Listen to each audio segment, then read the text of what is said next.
Welcome viewers and subscribers. Please remember to like, share and subscribe. Now the news. Agriculture Minister Floyd Green has lamented that lack of adequate support by the financial services industry has hindered the development in the agriculture sector.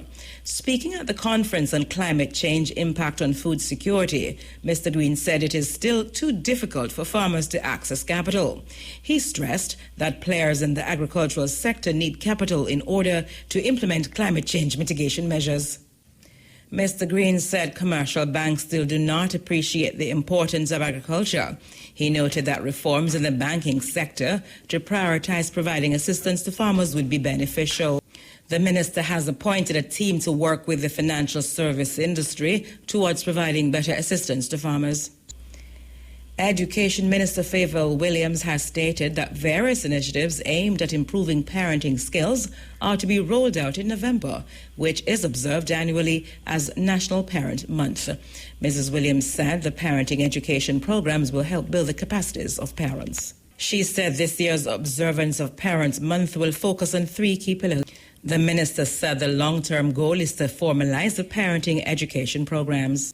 Health Minister Dr. Christopher Tufton has noted the importance of sharing data about cancer with health sector colleagues and other stakeholders in the region as part of efforts to reduce the mortality rate. He was speaking at the project launch for strengthened cancer registration systems hosted by the Caribbean Public Health Agency, CARFA. Dr. Tufton said the sharing of data will allow for regional health stakeholders to be more effective and avoid mistakes. Jamaica has again called for the embargo placed on Cuba by the United States to be lifted. State Minister for Foreign Affairs Alonda Terrelong told Parliament that the embargo continues to impact Cubans and their relations with other nations negatively.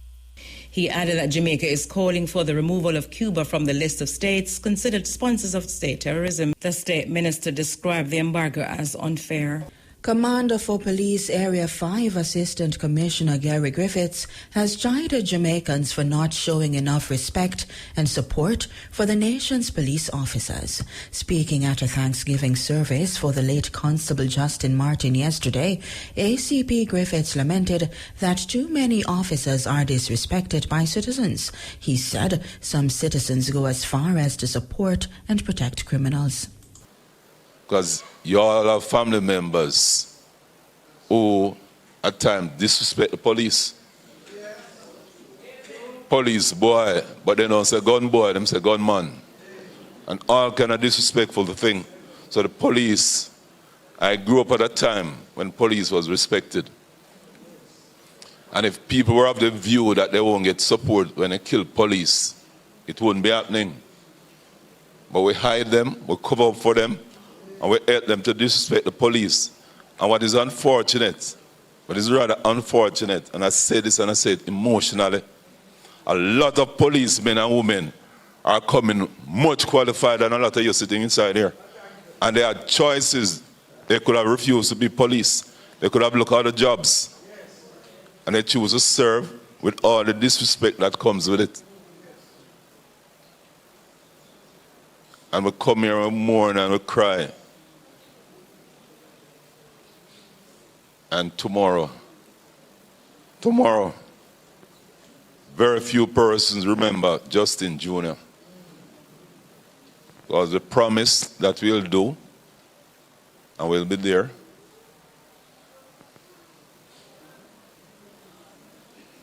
And why I am so emotional, within the last 2 years,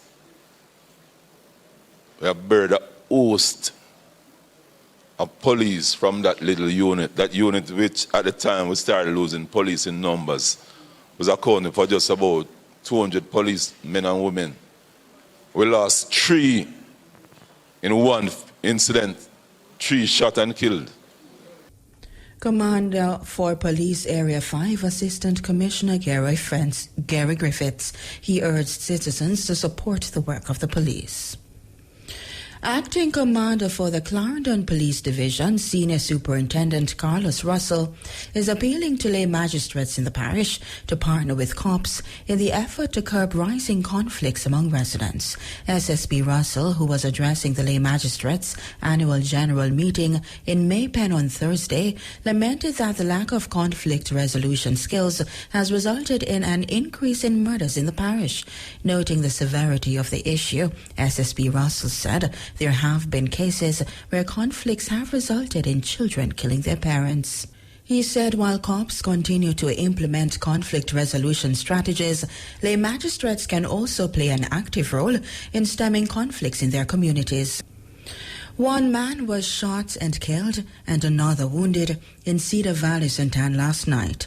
The deceased has been identified as Michael Green, otherwise called Andrew. Police say about 10:45 p.m., Green and the other man were repairing a motorcycle when they were approached by an armed man who opened gunfire at them. They were taken to hospital where Green died. The condition of the wounded man is not known.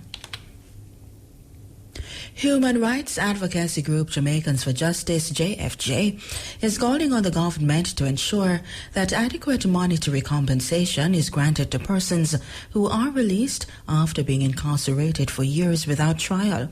The call follows a ruling by Supreme Court Judge Justice Leighton Pusey that a man held for decades without trial should be released from prison. Stanley Douglas was imprisoned for 43 years at the Governor General's pleasure. Douglas, who is now 80 years old, was charged in the 1980s with murder and was deemed unfit to plead because he suffers from a mental disability. Speaking with IRIFM News, JFJ's Executive Director, Michael Jackson, stresses the importance of releasing persons in similar situations with adequate support for their care. The opposition People's National Party, PNP, says Jamaica's failure to vote in support of Jordan's peacekeeping resolution at the United Nations General Assembly is a new low in the history of Jamaican foreign policy. The resolution called for the protection of civilians and the upholding of legal and humanitarian obligations in the Palestinian city Gaza during its current period of unrest. The resolution was adopted with 120 countries in favor, 14 against, and 45 abstaining. A list of the results shows several Caribbean nations, excluding Jamaica, voting in favor of the resolution. In a statement, the PNP says, despite Jamaica's role as the chair of the CARICOM Foreign Ministers Caucus, it failed to vote in support of the resolution, in contrast to CARICOM's agreed position. The party also lambasted Foreign Affairs Minister Kamina Johnson-Smith's explanation that consultations did not conclude in time for Jamaica to participate in the vote. The PNP says this explanation lacks merit as consultations should have been timed to enable Jamaica to vote in favor of the resolution. It notes that Jamaica's non-participation is inexcusable as the vote marked the UN General Assembly's first significant response to the humanitarian tragedy. The People's National Party says there should be no recurrence of this major failure in Jamaica's foreign policy conduct. Trailer drivers impacted by delays at the Kingston Freeport Terminal Limited have recommended that the port extends its opening hours to allow for more trips. The Port Trailer Haulage Association noted that delays of up to 4 hours result in truckers only being able to do 2 trips instead of the typical turnaround time of 2 hours, which allows for at least 4 trips per day. The long delays mean loss of revenue and an inability to meet the needs of clients who are waiting on containers to be delivered within a certain time frame. General Manager of the association, Basil Lee, said truckers have taken note of public statements by the management of the KFTL outlining the cause of the delays and that discussions were held with the Jamaica Manufacturers and Exporters Association, JMEA. The management of KFTL indicated that the issue stems from challenges challenges with the feeder network of some shipping lines and that effort is being made to have the issue resolved by mid-November. Truckers reportedly felt slighted about not being included in the discussions because the delays are also impacting their operations, but there was no mention of what was being done to address their concerns, especially with the Christmas season approaching. Lee said trucking companies and drivers are worried that the situation will worsen as it gets closer to the Christmas season because no plan has been put in place for the affected truckers. Opposition spokesman on health Dr. Maurice Guy urged the government to ensure that new equipment to be put in at the Cornwall Regional Hospital are standardized. This will help in a more effective maintenance and repair regime. The St. James-based hospital is still undergoing extensive renovations, and it's expected that work should be done by 2025. During a tour of the hospital, Dr. Guy also suggested that the new equipment at Cornwall be compatible with those to be set up at the Western Children's Hospital. And Dr. Guy expressed concern about the growth of Montego Bay, which over time could mean that the city would not have adequate resources to meet the needs of citizens. Custos of Clarendon, William Shiguri, has noted that the breakdown in traditional family structures has contributed to the rise in crime and violence. Addressing the Clarendon Lay Magistrates Association annual general meeting on Thursday, Custos Shiguri called for the restoration of the father-mother nuclear-type household. Custos Shiguri urged lay magistrates to help in the restoration process. He also urged them to use the child diversion and mediation methods when dealing with cases that stem from the breakdown in traditional family values and dynamics.